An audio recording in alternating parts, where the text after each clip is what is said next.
I found out the day before that I was pregnant.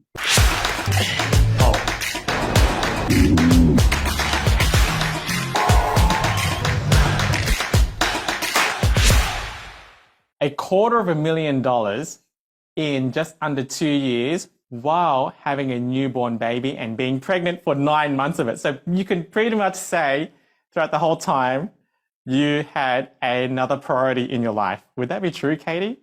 Absolutely. It was when lockdown first happened, I found out the day before that I was pregnant, the day before lockdown. So at the start of last year, in January, I had decided that I'm going to leave my job. I'm starting with Richmond. I'm joining Point One. I'm going to really focus on my coaching business over the next, 12 months. I'm going to hit my 6 figures.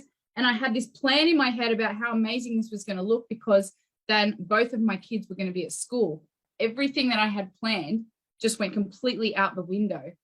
And I could have got really caught up in those whole negative emotions and limiting beliefs of how am I going to grow a business now? But here I am. Here you are. Hey guys, I'm here with Katie D, who is one of my favorite Point One students and a superstar of a client, and just an incredible human being who's a mindset coach for women. So in case you're wondering what niche is she in, she's a mindset coach for women, which is, in my opinion, one of the most saturated niches out there, that life coaching niche. And so if you're wondering if she can do it in her circumstances, then 100% so can you. So in this short interview here, I'm just going to be picking her brain. She's going to be sharing graciously and really generously some things that could help you grow your business as well. So Katie, when you started, did 250K ever go into your mind, or what was kind of that ceiling you set for yourself that was possible for you? To be honest with you, I never saw past the 100K. Like, it was just in my head. I just had this, I need to hit 6 figures. And so Question. And I want to stretch everyone watching to think bigger. You live in Sydney, and those of you that know that if you live in Sydney, truthfully, is 100K enough? Is 100K enough? It's definitely not. It's definitely not. So now having done that in my first 12 months of business, which, the promise that, Richmond Inn gives is that, get you to that 100K. I did that in my 12 months, literally the same week that I joined. The following year, I hit my 6 figures, and I was so absolutely stoked about that. And so now this year, I have almost doubled that again. And that's just, it's a huge, huge credit to myself as to what I could actually achieve, but also to the mums out there as well, to say, you know what, I don't just have a newborn, but I had 2 other kids as well. And we went into lockdown for, we've been in lockdown nearly 6 months, I think. I don't even know, I've lost count. But to be able to grow a business and almost double what I did last year with all of these, possible limitations and things that could potentially hold you back, and really just wanted to show women that you can do whatever you put your mind to.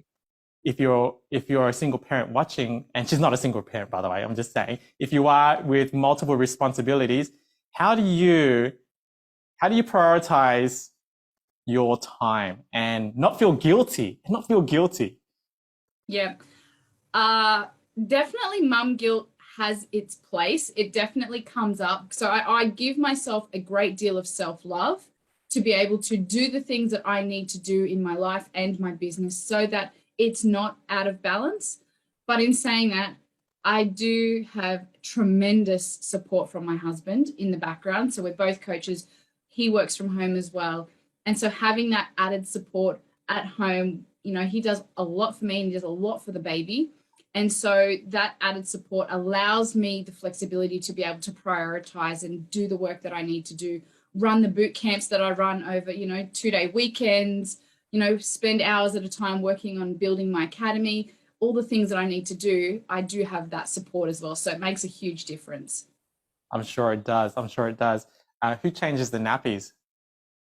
He probably changes more than I do, to be honest.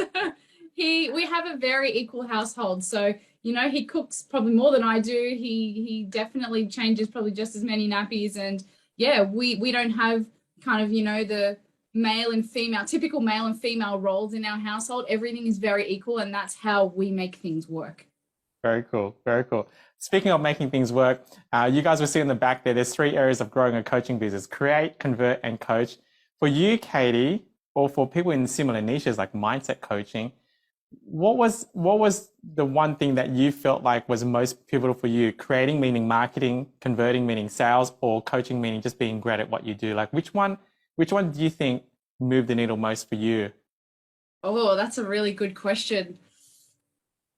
I think that they all play a really important part because, I mean, that's probably why you have all three of them there, right? Like, because they all play such an equally important part. Creating the content and the marketing for me is a big thing because it's allowed me to be vulnerable with my audience. It's allowed people to know, like, and trust me. I'm a very relatable person, so people like my content.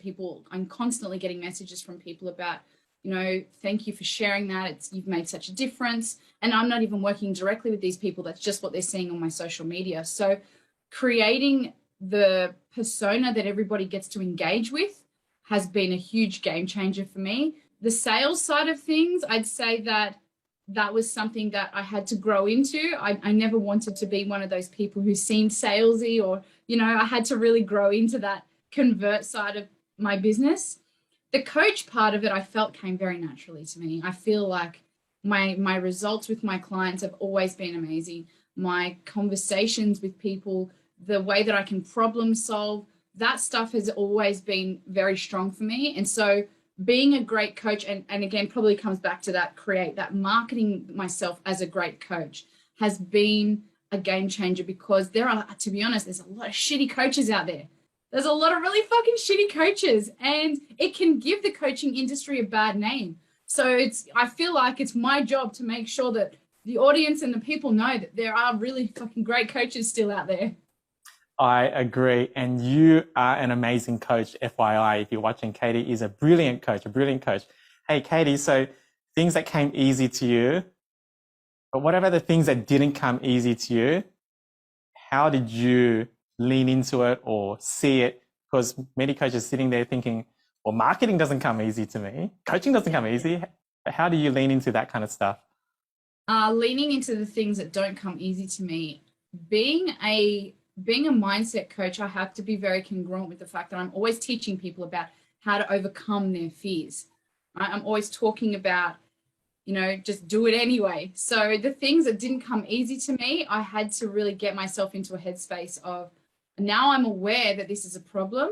Now that I'm aware that I've got some fear around it or some anxieties around it, now I have to take action. So every time I'm aware that something's a problem or I'm aware there's a fear, I purposely and intentionally create action to go against what that is, because you don't overcome fear unless you take action.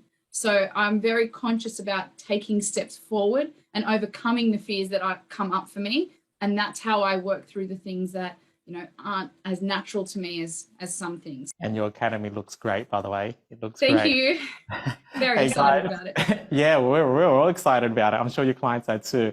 Yeah, it's very cool. I haven't seen people in your space do something what you're doing right now. So it's really, really cool to see. So you copycatters out there, we know that Katie's the first one to do this. So we know if that other academy comes out, we know who started the source.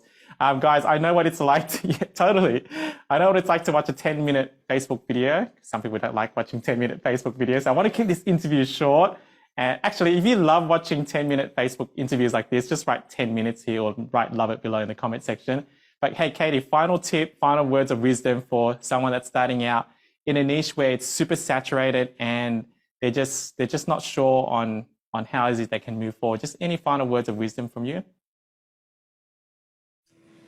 Stand out, be different, be confident. I'd say that confidence plays a huge part, and clarity. This is something that I actually speak to a lot of coaches about all the times. Be super fucking clear on what it is that you do, on who you are, what you do, and the impact that you want to have on the world, or on your niche specifically.